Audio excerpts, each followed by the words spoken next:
support by Mr. Coyne. All in favor of approving tonight's agenda, say aye. Aye. Opposed, same. Agenda is approved. So we have a couple sets of meeting minutes. Item 4, the January 18th meeting minutes. Meeting to everybody.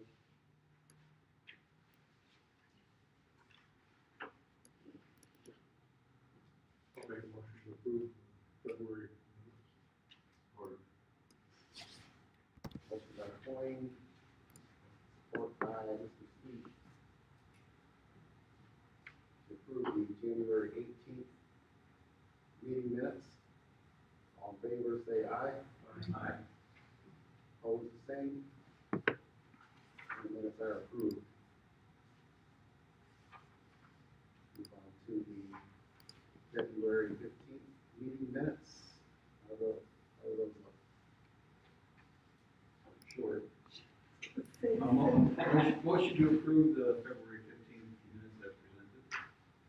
Second. Motion by Melky, support by Bacon. Approve February 15th meeting minutes. All in favor, say aye. Aye.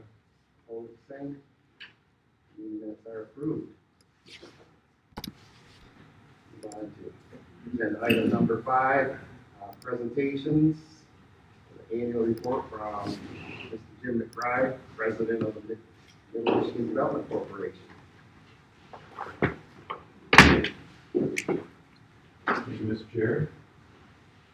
You should have a copy of our 2021 annual report. Just want to hit a couple of the highlights for you, if you could. In the page 3, we have our graphic for this year. We did a total, this is 2021, a total number of 184 company visits in Isabella and Clare counties, 404 company assists. What that means is, you know, if a particular business we're calling on needs more than one thing, that would be the individual assist. That's why that number is higher. In terms of the investment in 2021, a COVID year, over $40.1 million in investment in our 2 counties, and about half of that was one company. We'll talk about that in a moment. And then 624 new hires, and again, about half of that was one company in Isabella County. We continued with the grant funding that were chosen to distribute grant funds in more than just our area. Our service area again is Isabella and Clare, but we were administering grants for small businesses in Isabella, Clare, Gratiot, Midland, Gladwin, and Merrimack counties. We did a couple programs in 2020, Michigan Small Business Relief and the Michigan Small Business Restart. And then the Michigan Small Business Survival was in January of 2021, so that was $2.9 million.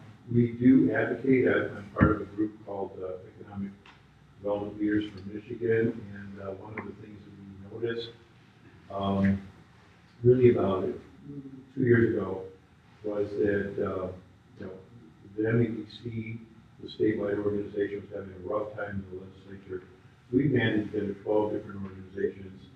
And I was a founding member, and we brought together a coalition. So we actually go and advocate for economic development directly to the legislature, and it's been very, very effective. One of the things that we pushed hard for was the SOAR legislation that Governor Whitmer signed and provided $1.4 billion, and that was really the key to General Motors deciding to quadruple down in the state of Michigan after Ford announced that they were going to essentially lead the state of Michigan over the next 10 years. So that was critical. How much will we see in this area? Well, we'll see more than you might think. I mean, American Mitsubishi does do parts for General Motors and electric motors for General Motors. So if General Motors were to leave, you know, that would be devastating for the state. It would really impact us. To flip over the next 2 pages. This is our 2022 through 24 strategic plan. Every 3 years we review our strategic plan. We got our board together and as a select committee, and just fine-tuned our mission and vision statements. And we continue to focus on the same 3 categories. We've added a few pieces we really focus on business retention and growth, if we've got a company that's here already and we can grow that company, that's always worth more than going out and getting 3 or 4 new companies that are going to be starting up. So we do both, but our focus is always a little bit more on retention than on attraction. But we do attraction, and I do go around, I attend a number of different site selection events. Some of them are here in the state. I'm going to New York City in May with the MEDC and a select group of local economic development people, and we're going to be pitching our state. I'm going to be pitching this area, and in New York City in May. Community development is another big area, and that's where we really focus on downtowns and more the community side of things. And this has been a growing area of focus for us as well. So that's just kind of an overview of our strategic plan. We flip over again to pages 6 and 7. One of the things that we really start to focus on, and this is the 8-county region, we're in Region 5. So it's those 6 counties I mentioned before that we distributed the grant for, plus Saginaw and Bay. So that's Region 5 in the state. We have 10 regions. And one of the things that we really felt was that we needed to work a little more closely together, because so many, when you are on attraction, so many businesses are looking for a labor market of about 250,000 people or more. Well, we don't have that in our 2 counties, but if you combine the effort and say Region 5 does have over that number, all of a sudden become relevant in some site searches. So we've come together and we've developed these property sheets, as you can see a couple of examples there, and are really promoting this whole area. And as we get leads from the MEDC and leads from other places, we work together, all 8 counties, and make sure that everybody that wants to put in a bid for that particular item, that particular project, has a chance to do it. We all help each other. It's been really great. Next 2 pages, 8 and 9, Quentin Messer is the new President CEO of MEDC, where I used to work. I was there for 12 years before I took this job in 2015. Quentin was here just a few months ago and asked me to put together a full day. And he wanted to see more than just Isabella and Claire, so we stopped at Aircraft Precision Products in Ithaca, Brand Industries here at Isabella, American Mitsuba, Advanced Battery Concepts in Claire, St. Cobain and Beaverton. We also had a lunch at the CMURC. And Mark Stillbread was there. Brother, were you with that? Mark was there. So great rapport with Quentin. He's going to be back tomorrow. We're spending about 4 hours with us tomorrow. Just trying to make sure he is clued in and really plugged in to what's going on in the rural parts of our state. And obviously, a lot of the bigger deals are going to be in the Detroit and Grand Rapids markets, but I give Quentin a lot of credit. He has really been focused on helping the entire state and paying a lot of attention to us. So, on page 11, really, really proud of this particular project. I got a call from Kyle Gallo from Amazon. And, first of all, we were sworn to secrecy. Both Robbie and I were sworn to secrecy. Couldn't talk about it. We were under an NDA, non-disclosure. And but he was looking for a site somewhere in this area. And we found a building right behind the Home Depot that was where Federal Fluid Power had been. And they thought, and that was for sale, because Federal Fluid Power had outgrown that site and they had moved out. And so Amazon was looking at that particular building. The problem was it was zoned commercial, because at the time that Home Depot was coming in, they didn't know exactly how much they were going to need, so it went a little bit larger than their eventual footprint. And so they included this building. This was built, retail, zoned retail, and so we had to get the zoning changed. And Amazon wants to move quick. I mean, they weren't looking for an incentive in this particular case. They just wanted quick action.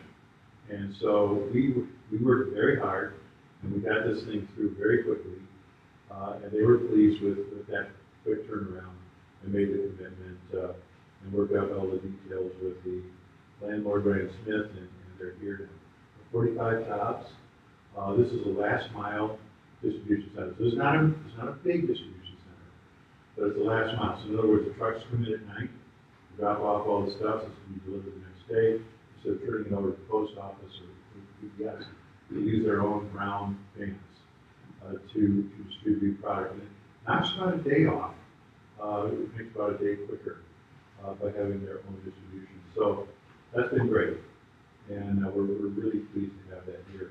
But I want to give kudos to Rodney and Mark for we worked very hard to get that through. They got it through very quickly.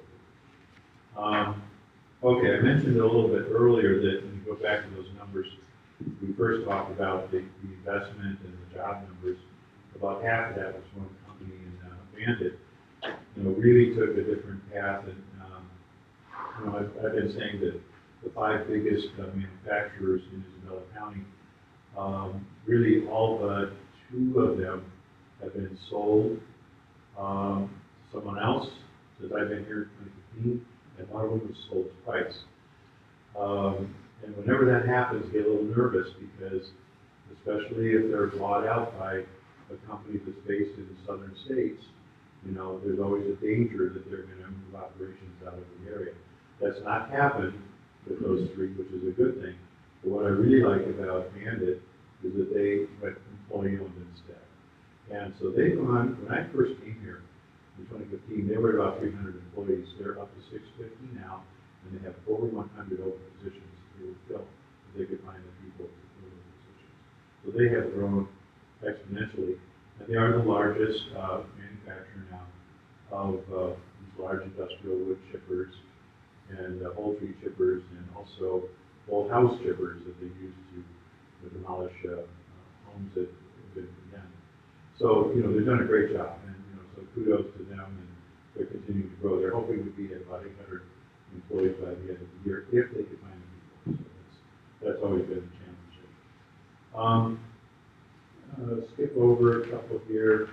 Let's go to 19. So one of the grants that we just were approved of, that we're going to be actually doing for the whole Region 5, all 8 counties, we're administering this one for all 8 counties, is the Regional Talent Innovation Grant. It's just under $750,000 in funding from the state. We're going to be training a minimum of 200 employees, and it's going to be connected to employers. In other words, this is not just taking somebody that, like somebody would go into Michigan Works and try to get some job training to enrich their job skills. No, these are people that are already working somewhere, and they're going to be trained because that employer is thinking that their employees need some training on this new machine or this new process or this new product, and so that's the kind of training we're talking about. It's very focused, employer-based training. We're real thrilled to be able to do this. Our partners are going to be Michigan College and Delta College, and they will do the training for us under contract, and we're currently out there starting to market this training program. It's going to go fast. I think this money, we're going to go through it really pretty quickly. Next page over, you can see on the upper left there, that's the Department of Labor and Economic Opportunity. They had a board meeting. That's our boardroom there, and they brought in their leadership and met with us and our board. That was a great meeting. That was a couple of months ago. And also, last year we received the Tourism Award from the Mount Pleasant Area Convention Visitors Bureau. And you might think it's kind of unusual for an economic development organization to receive a tourism award, but what the CDB was saying was that so many small businesses we help with these grant programs were tourism-based businesses in the Mount Pleasant area throughout Isabella County. And so they gave us this award. It's proudly displayed in our office. We're thrilled to get that. Katie Mora, my vice president, I'll just mention that I just finished the year up, last year, serving as president of EDA, the Michigan Economic Developers Association. It's 500 members across the state. Well, at this last meeting, Katie got the enthusiasm award from EDA, and that's a voted award. So in other words, you've got to be voted to get that by the members. So we were proud that she got that. Look over here. I think this mentioned that on page 23, the consumer's energy. Now this was corrected in our online version, so more people see this report online than they do in a physical copy like this. We caught this mistake, but it was after with the print, Consumers Energy Investment Mount Pleasant, because we were working off of a Consumers Energy press release, and that's what they had. So we just basically cut and paste from Consumers Energy press release and didn't catch the mistake. It's in Union Township, so apologize for that. It is in Union Township, so I apologize for that mistake. But we're very proud to have that here.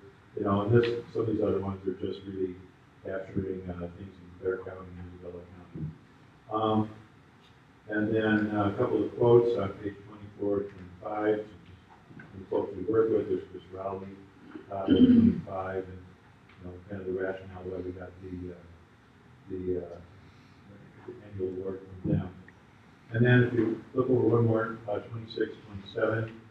Our sponsors and our partners. So people wonder how we're funded. We don't get any state funds.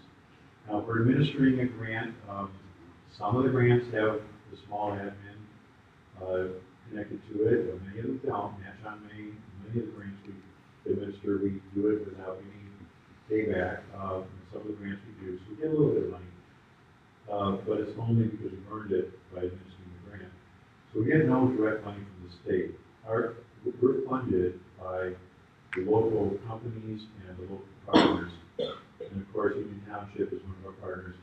The partners are about 70% of our total budget, of revenue, and the 30% would be the corporate sponsors, which is a bit more of a list.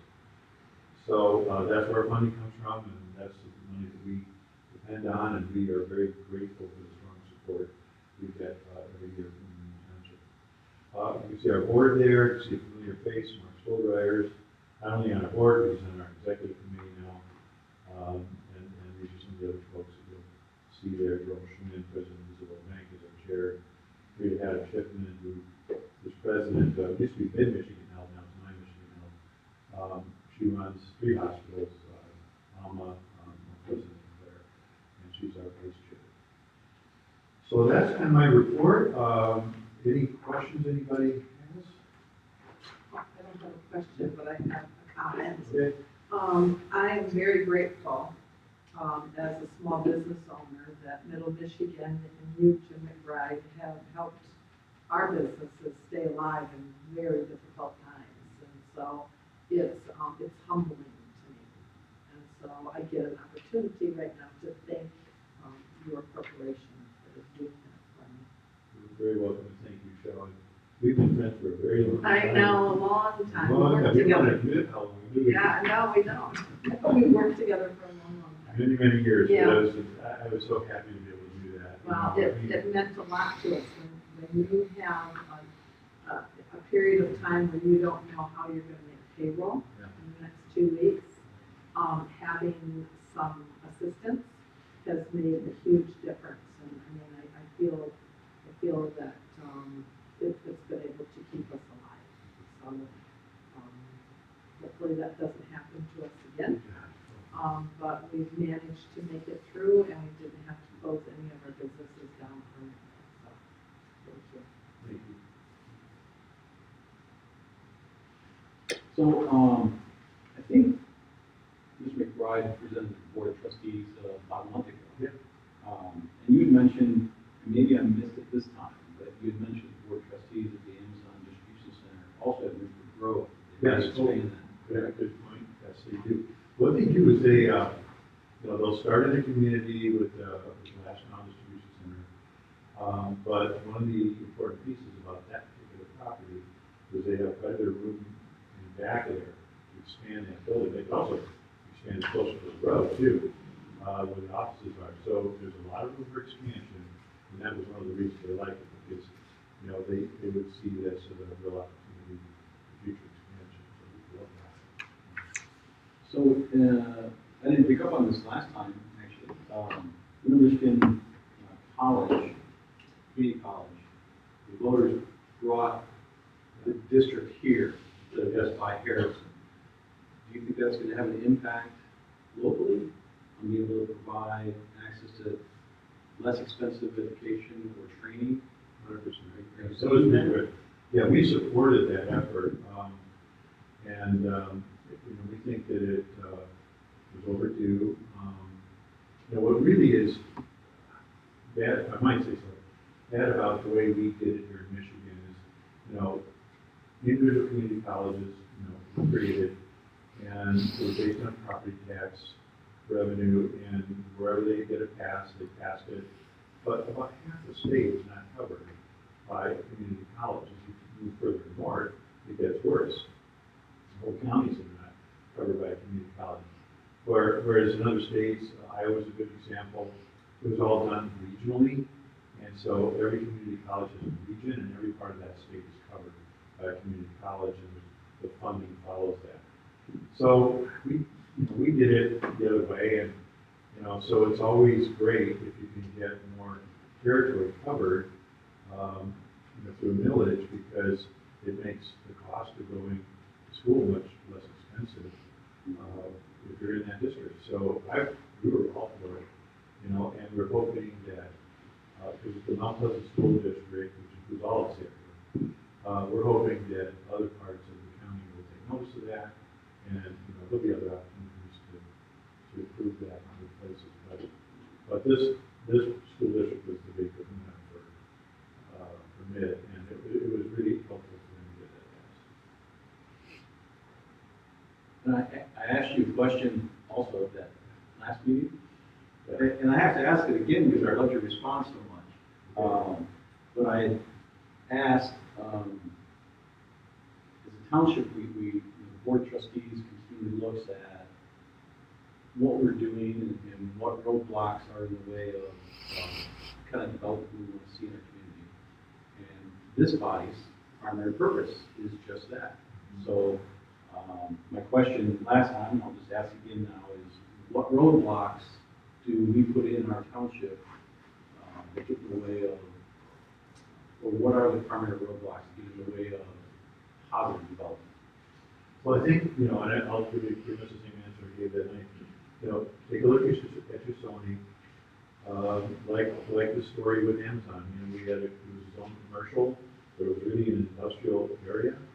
So we've got some other areas. We need more industrial space. We're running out of industrial park space in both counties. We need more industrial park space. And I know, Rodney and Mark and I have all talked about it. So be looking at that, be looking at your zoning and where you've got some areas that are zoned commercial that could be rezoned for light industrial or permitted for light industrial. So that'd be number one. Number two is more of a general thing because, well, let me put it this way. You know, when we talk negatively about ourselves, and then we're surprised to see that other people pick that up and speak negatively about our area, we're the ones that fall. You know, from negative self-talk. We don't want to say, you know, when we are like constantly complaining, a restaurant closes 20 years ago and that becomes an issue still today. I mean, come on, folks. I mean, really, the fact that we came through COVID as well as we did, much better than many other areas. You know, there's a lot to talk about. We have so much to offer here. This is a great place to live. It's a great place for the family. We've got so much good things happening. That's why we in the CDB took that full page out and we saw it. You know, listing off it was 57 businesses that either, you know, were growing or coming in or returning. You know, maybe they closed down and coming back. And there were 57 companies. That was a big success story as we're coming out of COVID. And it's just really the thing that we should be focused on, not all the negative stuff. You know, there's a lot of people who will tear you down, you know, but we need to be building up. We need to be talking positively about our area, and then some of that will be reflected. You know, and one of the things I've run into, like when I was down in Florida at a site selection thing, meeting with people from all over the country, you know, and they saw my Michigan badge, you know, oh yeah, good Michigan. Whoa, those ads are so great. I've never been to Michigan, you know, but why? I'm kind of thinking of going there. Why? Because that's such a positive campaign, and it makes people feel positive about our state. So that's the kind of thing, just have that positive message out there, and that will rub off. If we're negative, that's going to rub off too. So that's pretty much. Yeah, it is, thank you. Yeah. Attitude. That's right, that's our attitude, yes. Yeah. Remember when Amazon, they were looking for big?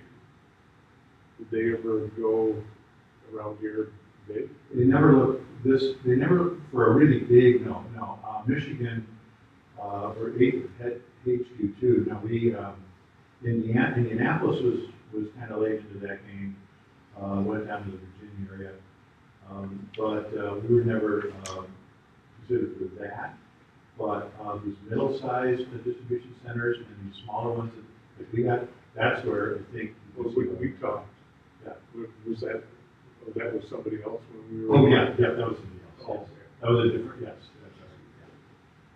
Yeah, there's, yeah, I can't say who. I we were thinking that It was another, yeah, it was another, yeah, okay.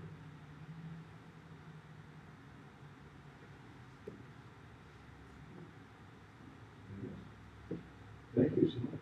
Thank you again. Pleasure being here. Have I, kick off, is that okay? Thank you. All right, thank you. Thanks, Jim. Okay, thanks now.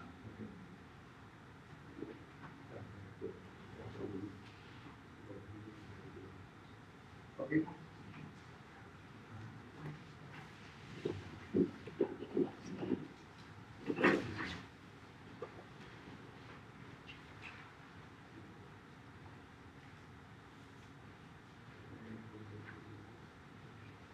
Moving on to agenda item number 6.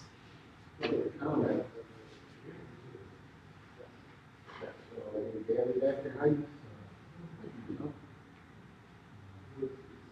Next we want to item 7, reports. House payable.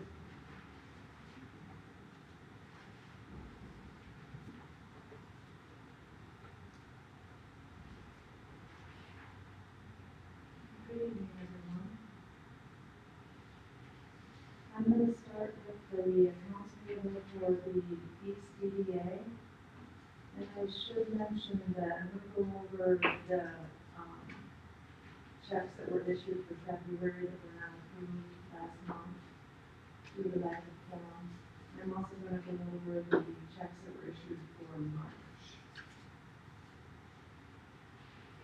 The checks for February were signed and they did go out, just to make sure the bills got paid. So in February, we issued a payment to consumers for $836.81. And we issued a payment to Black Electric for $810.70. This was for street light repair on Pickard and to replace a breaker for irrigation control. And then we also issued a check to Lincoln Reception Center, and that's for this off-site meeting that we're in today, the rent for this, $225. We issued a check to MRI for park bench ground maintenance out on Pickard for January, that was $246. We issued a check to Mid Michigan Cable Consortium for the video recording for this meeting, these 7 meetings. $367.50. We issued a check to Middle Michigan Development Corp. for the annual client fee for the East EDA, $2,500. And we issued a check for the winter tax for the property on Enterprise Drive. That was for $519.53. Those were the bills for February. And then we also have in March, we issued a check to consumers for the property on Clifford for $151.58. And then we also, issued a check to MMI for the February park bench ground maintenance in the amount of $307.50. So we have a total accounts payable for the East EDA of $5,964.62 for the cable team. Are there any questions on any of that?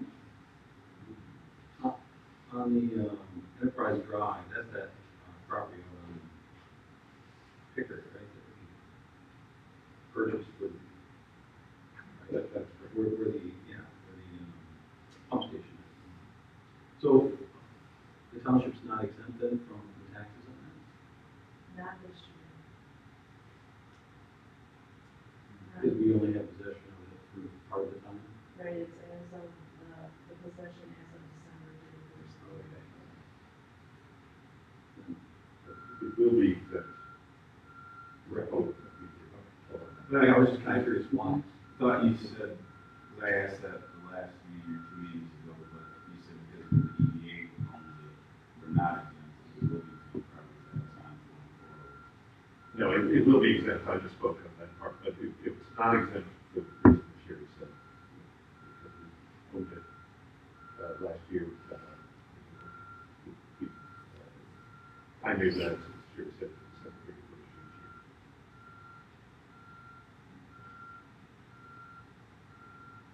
Okay, thank you. Okay. Are there any other questions?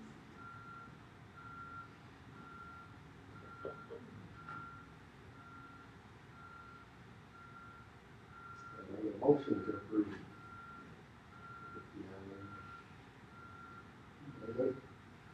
Make a motion to approve the East EDA.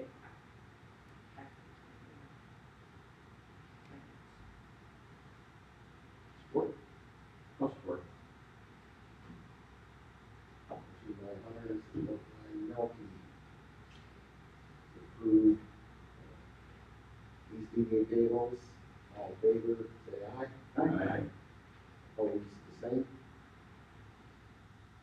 Motion is approved. Okay, so moving on for the West DDA accounts payables, there were 3 checks issued in February. One for the Lincoln Reception Center, for the meeting room for $225. And then we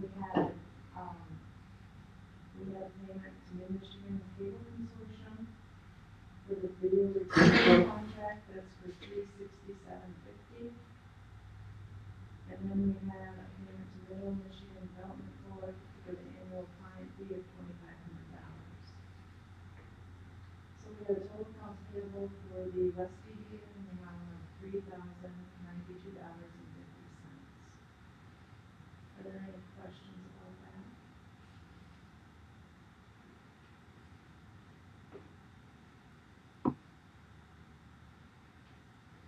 Well, I'll be happy to make a motion to approve payables for the West EDA for January 19th to March 15th. Could I put in one question? How long are we locked into coming here? That was my question as well, because we're down to 9. We're within control of the board of trustees, and we should be able to sign a save. long-term agreement to do this, or is it just a month by month? We reserved this room, through June, for example. And it not only is for this board, but also. I understand that each board pays for their own. That is correct.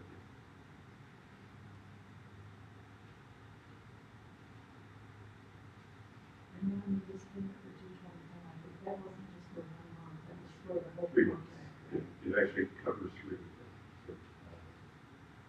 Okay, so it's not $550 each time. No, it's a total of $300, if I recall, and it's divided between the general fund and the Eastern West EDA. So you're paying half of that, which, that was 3 months payment, paid through April. So, as I said, we have the room reserved for May and June as well. We haven't yet paid for those.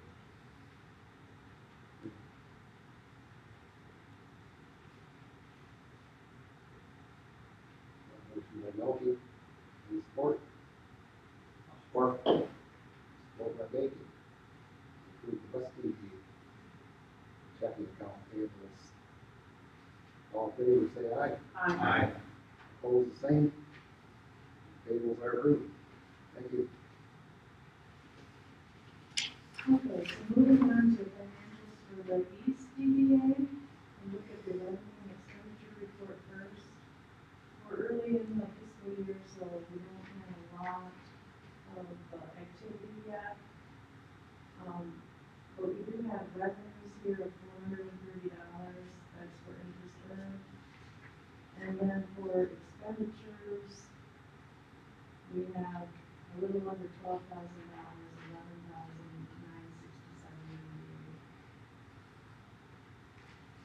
And if we move right on to the balance sheet, you can see that there's about $1.5 million in cash, total assets in the fund. Are there any questions on revenues and expenses or the balance sheet?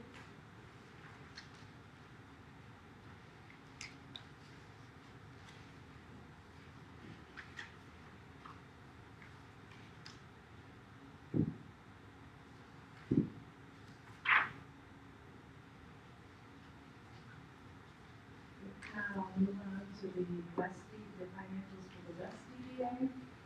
Looking at the revenue and expenditure report as of the end of February, we have revenues of $716.03, that's for interest earned on the bank accounts.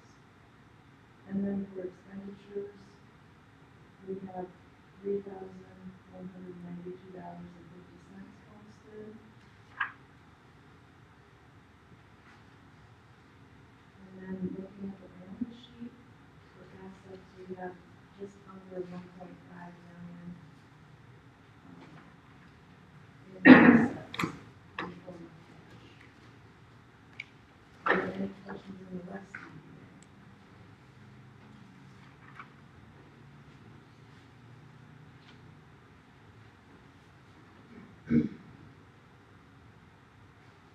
Just a comment, like, the West doesn't have the same ability for revenues, but that's a healthy balance for that EDA.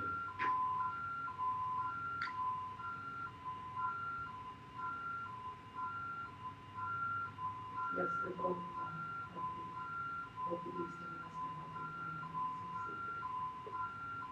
Yeah, just East has more to draw from, so that's surprising.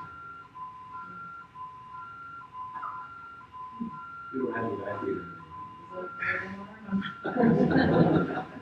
Well, we have lost our core, as long as Bacon is out, so we plan to pause it, to affect that.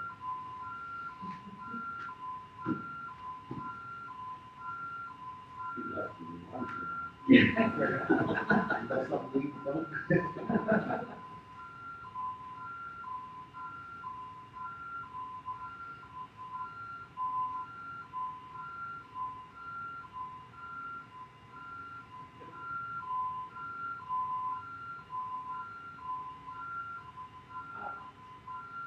It's an emotional alarm. I think there's somebody here that can take care of it, and not, you can call it.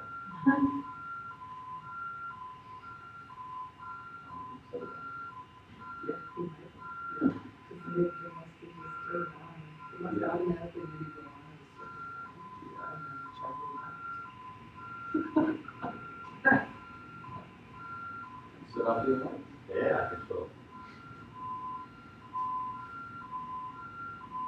It's great.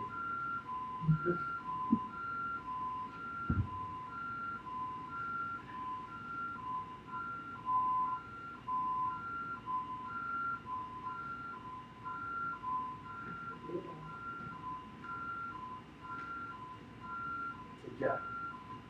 If we close the doors, we can produce the sound. Yeah, I'll shut these doors, let's see if we can hold it.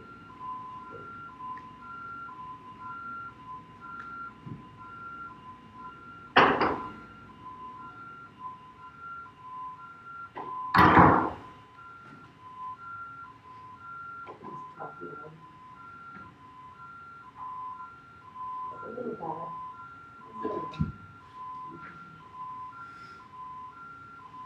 Yeah, it's nice too, the last, all the bond that paid off, the last payment was what? Year and a half ago? Right? So if you don't have that, you're good. Wait again. There's another $40 million bond. That was all on the sewer drainage stuff. Yeah.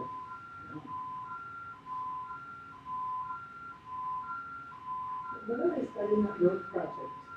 Okay. Okay. Oh, yes, the M20 stuff. Yeah. Is that gonna affect all of our irrigation? Oh, yeah. So when does that start? I think next year, Okay, at the earliest, we're all.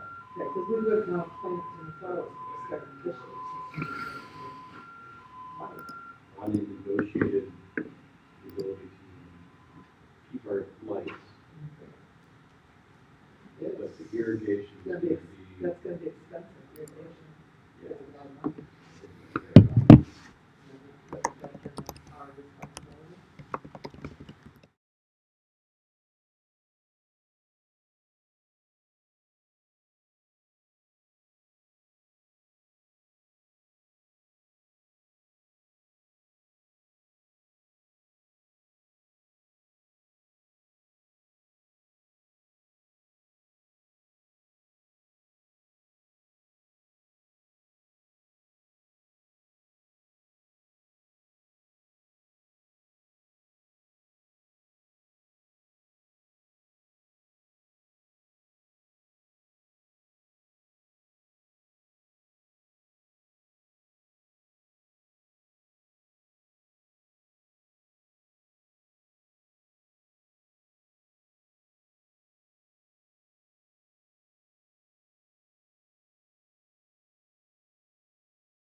Well, I think it was 40,000, I think this board budgeted for each of the districts. 45,000. Okay.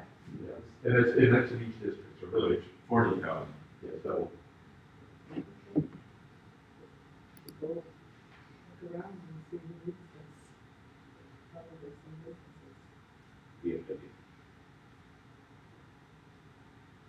There's an opportunity there. We're certainly, if you look at it, especially on the signage side, because there are some older signs that tempt us to do some personal limitations. Yeah. With the tree growth we've had, it's, in some cases, block signs, this helps alleviate that. One of the benefits of the monument style sign is actually it will tend to be more visible. One of the challenges is if mature trees, taller signs are trouble, but round mounted signs, you can see them easily underneath the tree line. People have to decide to make the change. We can't always, we certainly can budget. And safety comes with monument signs too. At least studies I've read, I don't quite understand why, but that's always an argument given with monument signs. Well, it's interesting, they tend to slow down traffic. I'm not sure all the reasons why, but I think they tend to be more in the viewpoint of the driver, but there's a natural tendency when you have monument style signs, especially if you have more uniform character signs down a major road, drivers tend to feel like that's more of an urban space. When they're tall pole signs, they tend to feel it's more of a suburban space, more of a freeway or arterial environment, and so it changes their perception of the proper speed.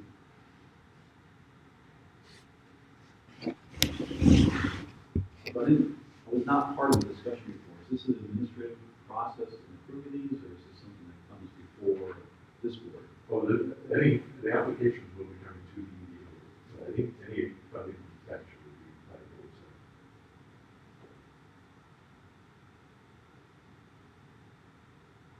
I like it. Yeah, it's good, it's simple, it's easy to fill out, it doesn't, not 10 pages of, you know.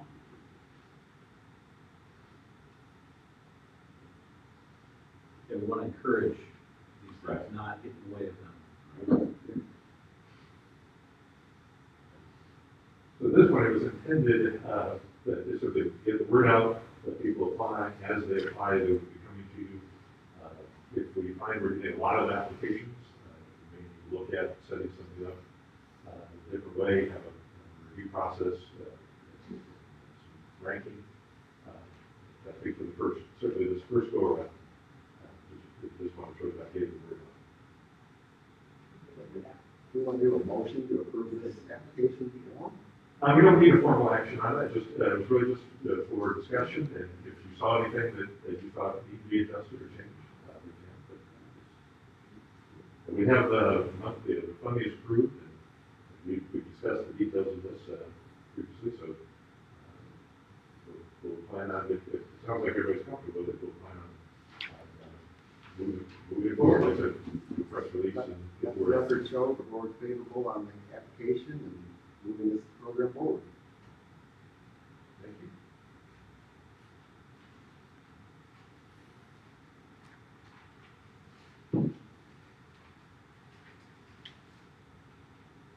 Moving on to agenda item number 10, director comments, road project updates. I have a number of things that they got. Lincoln Road and Brookfield Road, the intersection there, that we've had money in our West EDA budget for several years for that project. Board of Trustees had some questions about the status of that project. They asked some very good questions of the Road Commission that supported the Road Commission to new energy, I would say, in getting that done. It's for internal discussion. I was part of, or Silver was part of, Steve Smith, our Public Services Director was part of, to talk about plans for that area. This particular project had funding from a number of sources, several state grants, as well as the Township, as well as some Road Commission money. The Road Commission has struggled, as you know, as we talked about previously, with getting easements. And they were down to 2 easements they could not get, one on each side of the road, almost facing one another. And pretty much had apparently stopped it. We had a conversation, in response to the questions from the Board of Trustees. It led to a discussion looking at the scope of the project. We need to alter what we're doing. And that led to an amended plan that eliminated the issue with easements. The original plan was for 5-lane cross sections. We built the revised plan, moved that down to 3 lanes on Lincoln Road. And 3 at the intersection on each, 3 of the lakes, 2 of the southern lake, and then tapering down to 2 lanes on Brookfield. It also was adjusted to eliminate the traffic signal, and keep it as a 4-way stop. That also had the effect of reducing the amount of tapering, the amount of pavement basically that was needed to make the project work, which reduced the issues with easements. The result of that was an amended participation contract that the Board of Trustees approved at their last meeting.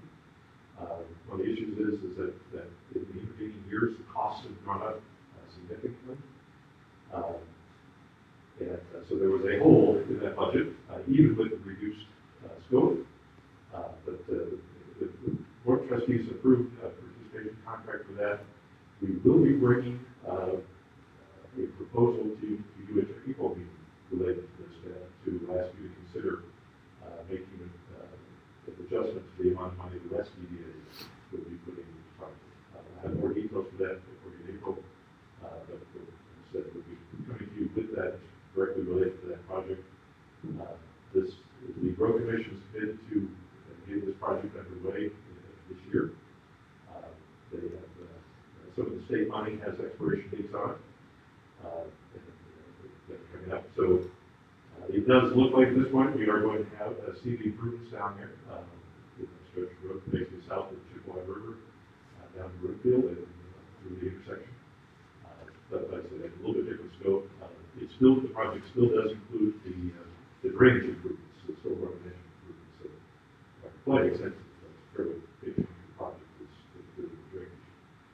So that they said you'll see a request for board action related to West EDA participation in that. That's your next meeting. If parts go on others, I have to answer questions on that. I'll just add, I don't think you said it's still Class A as well. Yes. I think from my perspective, the drainage was a big issue, and the fact that you've got heavy trucks on there and you're gonna be able to deal with that, so Class A is. Yeah.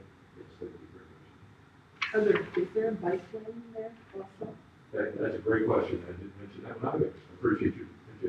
So there are what the Road Commission calls paved shoulders. And this was a big item of discussion.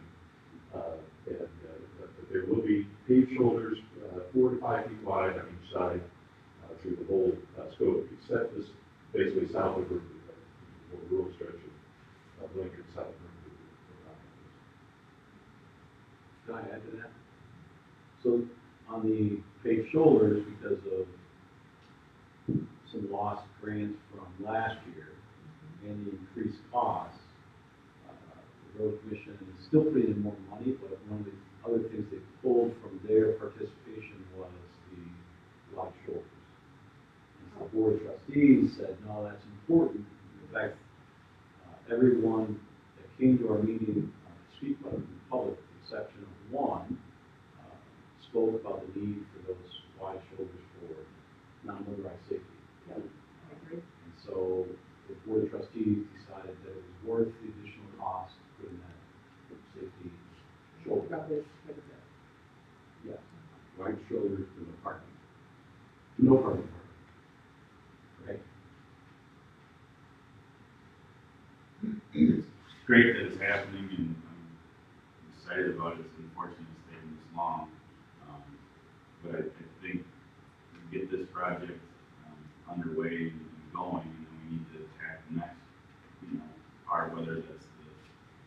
north side of Chippewa River, or if it's increasing this area, this part of Lincoln, or something, in our other districts. But infrastructure is hugely important to help businesses grow and help businesses come to our area. I thought I saw some of the comments, and I misspoke many times, but one of the questions was, who does this benefit? Does this only benefit the people on this stretch of roadway? And that's a thinking right here, not, how is this going to benefit Isabella County, Union Township, City of Mount Pleasant? We need to start thinking more like that. Like Jim was saying, positive thinking, but we also have to know what our roadblocks in this area are, and what are we tripping over ourselves as. And over the last 20 years, I've seen that in the area, not just as jurisdiction, but as a county as a whole, or an area as a whole.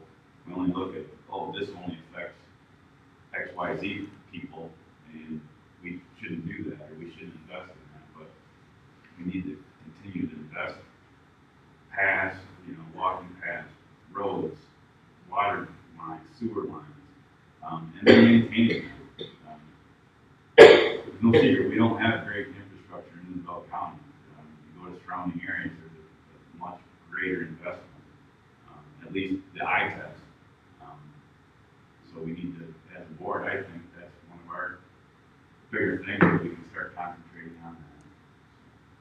I'm happy to see it moving forward. What's the date of this project? When does it start? It has to be done by September 30th. Oh, Which hasn't gone out to bid yet, so. Yeah. I can tell you that I think it's gonna be a great project, and the reason I know that is because I live out in that area. And I can tell you that four-way stop, the stop signs right there, there's so many people that use Lincoln. I mean, they're coming from, CMU, they're coming from everywhere, and they're, to get out onto M20, they are taking that route, and it's a very busy road, so I think it's needed. I don't think it's just for people that just live in that area. I think it's a surrounding road that has a lot of use. And I'm sure you've done a test on that to know what the usage of the cars that go through there. One of those. Certainly, road commissioners would be I listed don't in know the what they call them. The road study, A road study. August of 2013. Okay, so they saw the volume, that it's a high volume. Ring road. Ring road, yeah. 25 years ago. And how long is this process gonna take? Well, as Brian said, they have a need to get it done this year, because they have money that will disappear September 30th with the end of the state's fiscal year. But once they start, it'll go fairly fast? That's the intent. I will say that the project itself will likely last beyond September 30th. They will have to spend those sources, they'll have to spend the money for that before the date. But frankly, the stormwater element of this is going to be expensive. We'll probably use up that particular funding source. They have not said how long the project will take. At this point, as Jeff said, they have not bid it yet. They're about to. So once they have that, once they have a contractor in place, they'll have a good idea of the timing of things. Is it normally like a 3-month, 6-month, 9-month, year project? I don't know. No, it'll be done in the fall. Okay. Their timeline is September 30th completion. Okay. So, they certainly, to get it done this year, they obviously they get it done before the asphalt plants close. So that's the fall specifically. They are on an expedited timeline. Okay, that's important to know, because I know that I use that road along with a lot of other people. When you don't have that road available to use, it's a long way around. Same problem. Yeah, okay, speak on your seat. Yeah. Long ways. Not an easy detour. Oh, no, there's nothing easy about that. So another road project, 20, Picker Road, we talked before, is still on track to start a complete rebuild, basically from the Home Depot driveway on the east side of the interchange, all the way to the west to Mission Street. Yeah, that's still on schedule to start next year, 2023 in spring. Members of the EDA board have been invited to participate in a remote meeting that's on March 23rd. This is a meeting related to the issues that have been raised by the township, this stretch of road, kind of looking at are there other improvements that need to be included or need to be planned for the road. It's a meeting that will be, it's March 23rd at 4 o'clock. Expected to run about an hour or so. It will be set up as a remotely using the Microsoft Teams app. So if you have Microsoft Teams on your computer, you have a computer, a smartphone that has that app on it, you can get it. If you don't have that, you would need to download the app to use it to access the meeting. I will send you the details. You'll have that tomorrow for that. But as basically wanted to have what they're referred to as a group of stakeholders along that road. And so they asked if we could invite the members of the EDA board. This would not be a public meeting.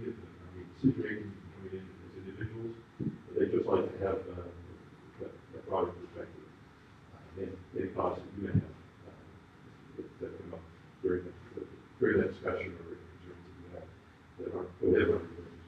As a resident of that neighborhood, if you shut off Picker Street, I need to get out on Isabella. So when that's going on, you can't plan anything else on Isabella, or I'm going to be landlocked. I'm going to need a helicopter. So I do know that they are planning to keep two lanes open on Picker all the time. They will be shifting, but their plan is to have it. So you're going to have to, like, the one thing we have on Isabella is private development projects. We have I think we've talked about it before, a company called Crystal Oil. you're going to be able to spend time to do something on Isabella while you're also doing Picker, because my neighborhood is left turn out of either one. The only road improvements on Isabella that are planned during the cycle are the MDOT improvements. They'll be doing work on that intersection. Right, if you could, just a great activity, not moving down, all the way down to Broadway or anything. That would really be trying.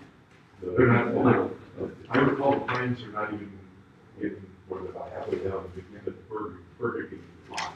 How far down the road. So as I said, if you're able to make it, just kind of mention your calendar, March 23rd, 4 o'clock. You have the details tomorrow in your email. But you will need to download that Microsoft Teams app to be able to access the meeting. Any other questions on that one? Yeah, Rob, you had a couple of comments. I meet with MDOT, local TSC's here, and Stanton, it's just between Lansing and Saginaw, just like right. And the discussion started up on the bigger reconstruction, the roundabouts, phasing, staging, sequencing. We try to coordinate things so we're not running at a mega live outdoor music festival, bringing 50,000 people in the same time they got roller coasters, you know. So we try to coordinate things. But as part of that, we got to discussing the landscaping, our irrigation, the lighting. And it's, and I think we're having a meeting tomorrow. Are you invited to that? There is, yes, there is a meeting, smaller meeting tomorrow. Yes. Because I was kind of quizzing them during my time with them, what is the plan? So, I mean, we're, as the East EDA, we're willing to work with you. You know, we have our irrigation, lighting, a lot of hardware, taxpayer assets sitting there now, we should try to, but I know at the same time, there's a lot of physical adjustments and walkways and roundabouts and curves and green belts and So I was trying to get it out of them where they're at, but really could give us a response out of that meeting, so maybe tomorrow. Well, I can give you a rundown. I think we talked about it a few months ago, but give you a quick rundown on it. We talked about the two lanes, the lane shift. Their intention is, at this point, to pretty much wipe out everything we have on the north side of the road. Because they're going to have temporary lanes in that grass median, what's now grass median, it's all going to be graded down. Most of the sidewalks along that side of the road are going to be taken out. So everything we have, park benches, street lights, all, they're going to be removed. The street lights they're going to store and save, set aside, and they will reinstall them, they'll reinstall the wiring. They will not do anything for the irrigation. We'll have opportunity ahead of time, they basically, that is at the end of the season. We work with our contractor, go out and remove whatever can be salvaged, that can be put back, because everything else will be destroyed. On the north side. I was trying to think, I don't know the extent of the green belts that they're even designing in. So that's our first basis of design. I mean, let's see what the need even is. We'll We're talk talking about, about concrete or concrete pavers. we'll talk about, I'll get to that, I'll get the structural side out first. I'll get to that. On the south side, the last I heard was that they were going to be going into that south side median, the grassy area, a few feet. So they are going to damage our irrigation system there as well.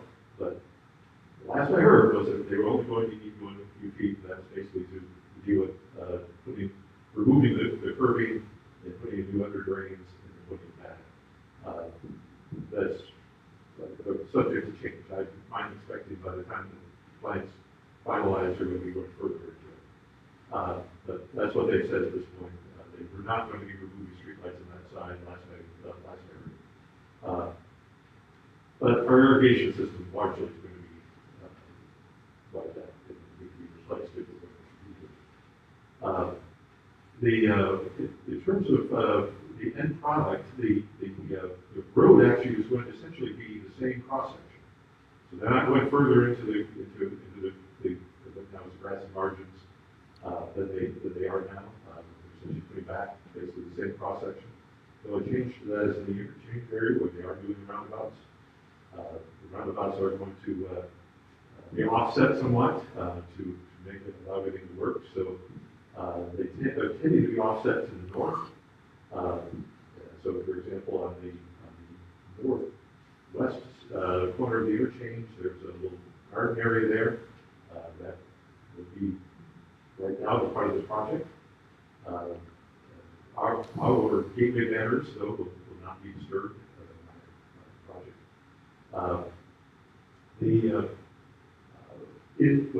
One of the things that they're doing with lighting is that they're going to take down our lighting and they're going to put it back, put the wiring back.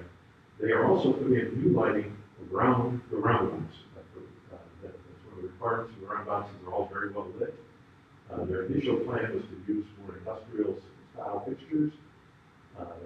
Through our discussions with them, we gave them, they asked for, we gave them the information on the fixtures we have, and manufacturer and model number, and they agreed to match them. So they're going to be putting new fixtures around the roundabout, but they're going to be the same design as ours. They will not have the irrigation, they will not have the banner hookups, but they'll be the same design. So that will match the corridor. That was something we emphasized over and over again in meetings. Headed in that direction. The new roundabouts will create some new landscape areas. It should be interesting that they say we have to work with us on those as kind of landscape design element moves forward. They're not really, at least what the last month, they weren't there yet.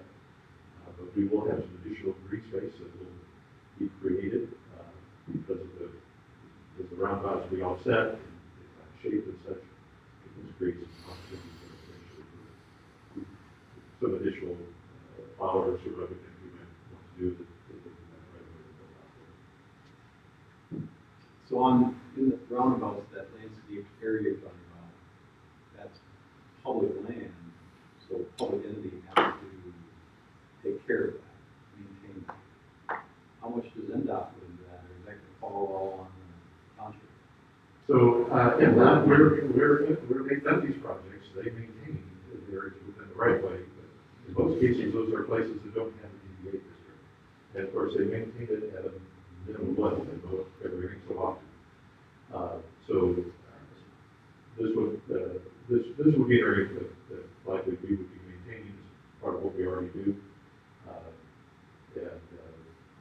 We would need to work with NDOT in terms of if we're doing any landscape design, find things out there, and meet their specifications. The idea is that the EDA would be able to work in that space to keep it. You're gonna wanna do any irrigation or potential in the future, try to get sleeves or something installed at construction, so you're not boring underneath the rain roadway. Or trying to get that permit, you know, to do that. Once we get like 90%, 95% drawings out of them, maybe we should, the board, we should try to turn like an irrigation company or a civil engineer loose on our behalf, just to plan our circuits, our irrigation controls, zones. I mean, just so it kind of merges together as the build-out starts happening. It's, Yeah, that has to be all done at the same time, or yeah, you're spending extra money. Exactly. Or trying to get a permit from another. breaking somebody else's stuff by trying to put our Right. stuff in. Right. My suspicion is tomorrow is probably where we're going to be starting that conversation. The plans are beginning to get to the point where we can start talking about court date. Because that is going to be a big factor in. I have, in conversations I've had, issue conversations with that topic, I haven't had a lot of success with getting them on board, but right now they don't have a contract. And so they don't commit to anything until they have a contractor that is really going to be committing to things. It's not a perfect system with that update, but they have been cooperative. And they certainly brought us into the process here the best they have been able to. And part of this meeting, by the way, the meeting next week is what is invited to us as this kind of stakeholder group, is actually more of a planning meeting. It's actually being run by a staff member from NDOT, who does longer range planning for NDOT. It looks more broadly beyond the engineering details to look at community needs, community development issues. So the hope is we can incorporate some, I guess one of the things that we mentioned early on was there really needs to be a crossing between, basically between my area, or Brown Street in the city, and Isabella Road in the township. That's 8/10 of a mile, where there's no place for somebody, for pedestrians to cross safely. And so we suggested the idea of a mid-lot crossing. That was not well received, but in the end, what they decided to do was study the issue, look at it, and that's what this gentleman, James J., who was brought in to take a broader look and look at how we might be incorporating that or something else similar to bring in pedestrian safety. It is under an obligation to look at roads from a broader perspective. There's complete streets legislation that passed a number of years ago that requires NDOT to consider more than just the cars and trucks.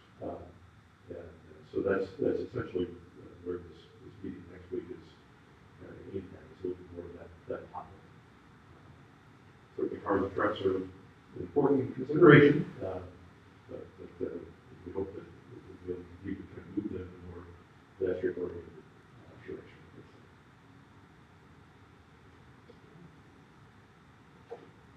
Anything else on that, Tony? I think that we should take photos of everything we have on that street right now, shouldn't we? Like our flowers and all, just so we know what it did look like before it was. So we have some semblance of what that was. Thank you for that. Yeah, that's on my list. Just waiting for topics to be in. Yes. It's nice, nice weather, nice look. Banners all be in, and yes, every single light fixture, every single park bench, all documented, and all stored. Thank you. As a chair of the drawing project from earlier, we're going to schedule hour plannings. To what extent should we put our flowers and things back out there again? And then should we coordinate, take them up? What's it about? This year's normal. We're fine for this year. As said, their intent is to start next spring, so I'm going to be letting our contractors know that things will be different next year. They are planning to do it in two parts. The last I heard was basically they'll be working on the interchange to Isabella in 2023, and then from Isabella West to Mission Street in 2024. That may change, but that was the plan a few months ago. So in that circumstance, we may still be able to continue with our activities as normal in the area outside of the construction. Even with the construction, we have the area east of Home Depot, east of the interchange that they are not going to be doing anything. So we'll still have activities there. Yep, very good. So the next item, let's under item 10. You have in your packet information about some webinars from our Michigan Downtown Association. I'm a member of that organization. It's a good organization. This is a new training series that they have aimed at members of EDA boards like this. You're certainly welcome to encouraged to sign up for training that you feel will be helpful to you. There's kind of a broad spectrum from entry level or they say introductory to more special topics. Their intent is to have other webinars in the future. So these are available on demand, which is good value. The township will cover the cost for them. So if you are interested in one of these, basically let me know and we'll get you signed up. As I said, we encourage the training for all of our boards. So this is a good opportunity if you see something that you find would be interesting or valuable to you. Happy to help you get connected up to enjoy it.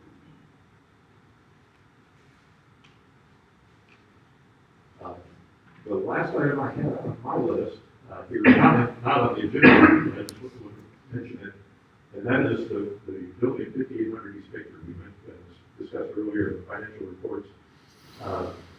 We're in the process of getting the utilities removed in preparation for a demolition of that building. The sewer pump station project is moving forward as well. I expect to see that happening later this year. The building has the asbestos removed and it's been done. So at this point, we're just waiting for a water line disconnected and it's turned off permanently. We're waiting for gas and the services are off, but they have not yet disconnected and permanently closed those out. I'm expecting that to happen this coming week at the latest. They told me by the end of this week, perhaps, so I'm expecting sometime next week. But as soon as those are done, our contractor will be beginning the process to get demolition underway. So you should see some action on that over the next, probably next month or so. So with regards to the pump station that's there, the plan, remember correctly, is to move that south, right in the property. That's correct. Therefore, that easement moves to and broaden that parcel to be more usable.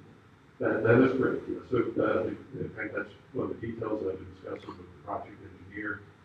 She had initially wanted to keep the easement up front. So the whole reason we're doing this is so that we don't have that easement. And so she was making adjustments. The idea is she's going to get that easement down to 10 feet, which happens to be the zoning ordinance setback, that's required anyway, so the whole easement would be in the setback area. And so it would maximize the building envelope. But yes, the pumping station's intended to move to the south end, basically adjacent to the bridge tank and truck facility. It will be a larger pumping station, intended to be able to take care of additional development in the industrial park. When this is all done, we have the buildings taken down. The other project we have on this site that we're going to be coming back to you on is related to signage. We have an enterprise park sign. This was the sign that was put up in the late 70s. The industrial park was being developed, and that building was the office apparently for that sales office at one point. That sign has held up remarkably well considering it was put up in the late 70s, but it is definitely obsolete, and so we're going to be inviting a request for qualifications from some sign contractors that we'll be bringing to you to select a contractor to do a design for a new industrial park gateway sign. And so that would be the other project that we'd like to do before we market that property and sell it. The idea that sign would be available as an entryway sign to the industrial park. Perhaps what we could look at is perhaps an electronic message board sign where we could have changeable messages from at least advertising or noting various businesses in the park. All that will be what will be coming to you as part of the design process. Those are the steps that are coming up for this. That's all I have. I'm happy to answer your questions.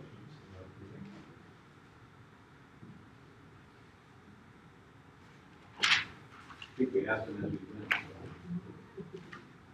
Thank you. Scott, I had a quick question, I noticed a light pole of ours got northeast corner of Isabella and 20. What do we do with that? What are we going to do about it? I'm sorry, I should have mentioned that. I didn't have it written down. Yes, a young woman swerved down the way of a car that swerved in her path, and she drove right over that pole. The pole has been taken down. It's in our Department of Public Services and stored away at the moment. The claim is in with the insurance company. The pole will eventually be replaced. The breakaway bolts did what they're supposed to do. They broke away. The breakaway base also broke. The base is two parts, and those parts did what they were supposed to do. And broke away. The pole itself not get visibly damaged, but the contractor had a concern about the hidden cracks in it. From the perspective of there might be some damage that can only be seen through a closer study, or some damage that may turn up in the next windstorm. So the recommendation from the contractor is to replace the pole. So we have, as I said, that estimate has been sent to our insurance company. To our insurance company or? It goes to our insurance company takes it from there. We do have a police report. The woman was not, as far as the police report says, she was not inebriated. It truly was an accident. But our insurance company takes care of collecting. Just by experience, we take on a pull or two, and we always get billed from that municipality. So maybe it's different with private citizens as opposed to a company, but we generally have to check the pull or whatever. As I said, that's between the insurance companies essentially. She did have insurance, but all that was in the police report. It's all in the hands of the claims adjuster. Any more questions? I have a question. The next meeting, regular meeting, is going to be Tuesday, April 19th. And then we have a joint meeting, April 6th. Is that the multi-Union Township Board? Thank you. Yeah, this is the joint meeting of all of the boards and commissions with the Board of Trustees. It is scheduled for April 6th at 7 o'clock. It will be held Next door, the Commission on Aging facility. And you are all invited. I would encourage you to come. It's meant to be an opportunity to have a bit of a conversation. And certainly hear from each of the boards. Tom, from what we have recommend for you is to perhaps prepare a short report where you can just share what we've done over the last year. Certainly, some remarkable accomplishments with the updated PD plans and such, but take a few minutes to share that. Yeah, I've done that in the last meetings. But I would encourage all the members of the EDA board to come. It should be a good gathering. It's the first time, I think, since 2018.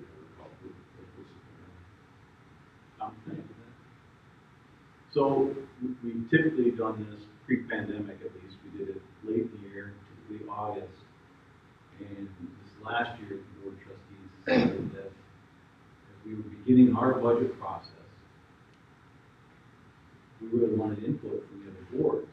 And so that led to the decision of making this an April process versus an August process so that we can hear from various boards and use that insight that we get from those boards to help us with the general budget.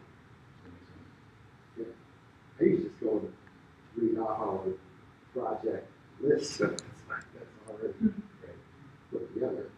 And then answer questions, so maybe three of us can maybe get together ahead of time. Just make sure. Certainly, I have to check if you like this. Popular questions we may get. So I guess my point with that is typically we've done, here's what we did this past year, but I think the hope too is not just what we've done as a board, but where are we going this year too? A little more discussion, work session two at this meeting. A little bit more looking ahead, certainly. Think about what are the priorities, what's most important. Okay. And certainly, in that area, we do have our implementation strategy documents for the East and West EDA and have that whole long list of projects. So that may be something to consider taking a look at.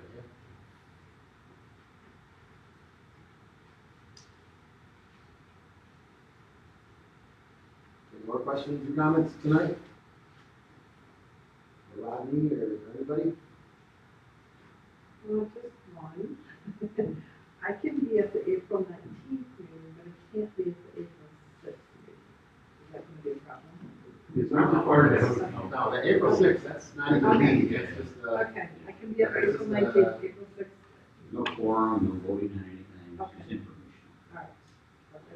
Okay. As I said, I certainly would encourage members to come if they're able. And like I said, it's not happening for a long time. It's well for a moment. But I think it'll be a good meeting, a good discussion, a good opportunity to hear from various perspectives. no more questions.